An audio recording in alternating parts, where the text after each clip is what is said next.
AP శాసన మండలిలో మాటల మంటలు, బొత్సపై మంత్రి నారా లోకేష్ ఆగ్రహం.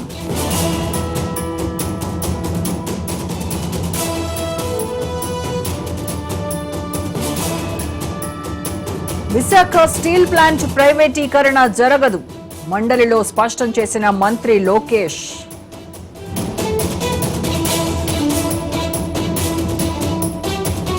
గత ప్రభుత్వం చాలా మందిపై అక్రమ కేసులు పెట్టింది, వైసీపీ పాలనపై హోంమంత్రి అనిత ఫైర్.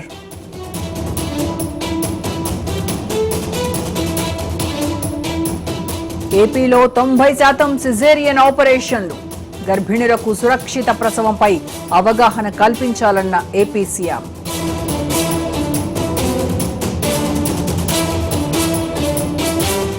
పాత ఎంఆర్పీ వస్తువులపై ఏపీ కీలక నిర్ణయం, 2026 మార్చి 31 వరకు అమ్మకాలకు అనుమతిచ్చిన సర్కార్.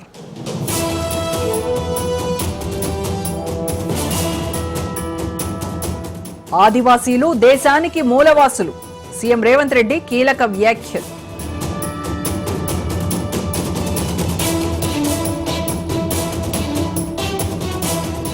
తెలంగాణ గ్రూప్ 1 పై హైకోర్టులో మరో అప్పీల్, గతంలో ఇచ్చిన తీర్పును కొట్టివేయాలని విజ్ఞప్తి.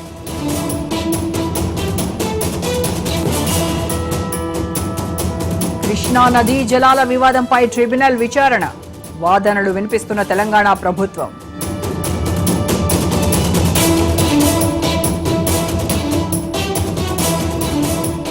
అల్మట్టి ఎత్తు పెంచేందుకు కర్ణాటక ప్రయత్నం, రేవంత్ సర్కార్ పట్టించుకోవడం లేదన్న బీజేపీ.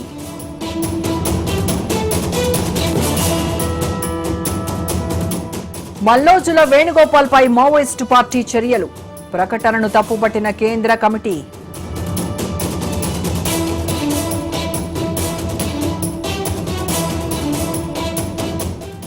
దుల్కర్ సల్మాన్ ఇంట్లో కస్టమ్స్ రైడ్స్, కోచిలోని నివాసాల్లో సోదాలు.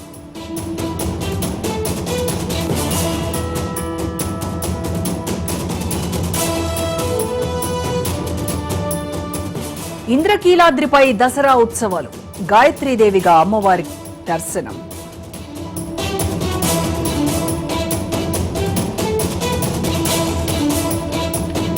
ఖమ్మం జిల్లాలో నకిలీ పాసు పుస్తకాల కలకలం, 5గురిని అదుపులోకి తీసుకున్న పోలీసులు.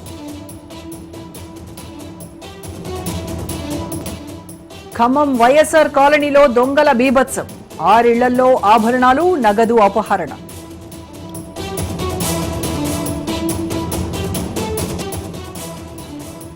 సికింద్రాబాద్లో అక్రమాలపై ఉక్కుపాదం, రక్షణ శాఖ భూముల్లో ఉన్న నిర్మాణాలు కూల్చివేత.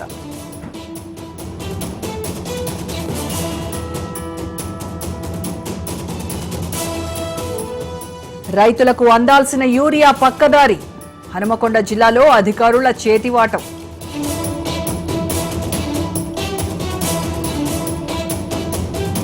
తమిళనాడులోని డీఎంకే ప్రభుత్వానికి సుప్రీంలో చుక్కెదురు, కరుణానిధి విగ్రహం ఏర్పాటును తిరస్కరించిన న్యాయస్థానం.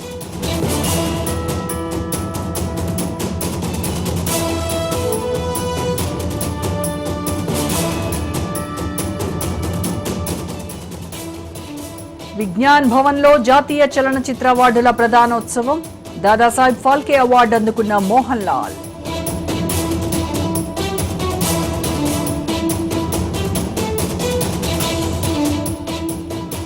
ఐసిఐసిఐ బ్యాంక్ కస్టమర్లకు గుడ్ న్యూస్, ఒక్క రోజులోనే క్లియర్ కానున్న చెక్కులు.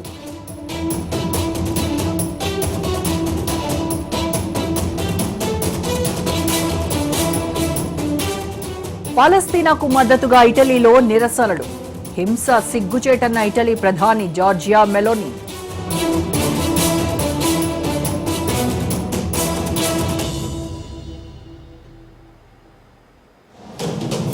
ఫ్లాట్ గా ముగిసిన దేశీయ స్టాక్ మార్కెట్లు, 57 పాయింట్లు నష్టపోయిన సెన్సెక్స్.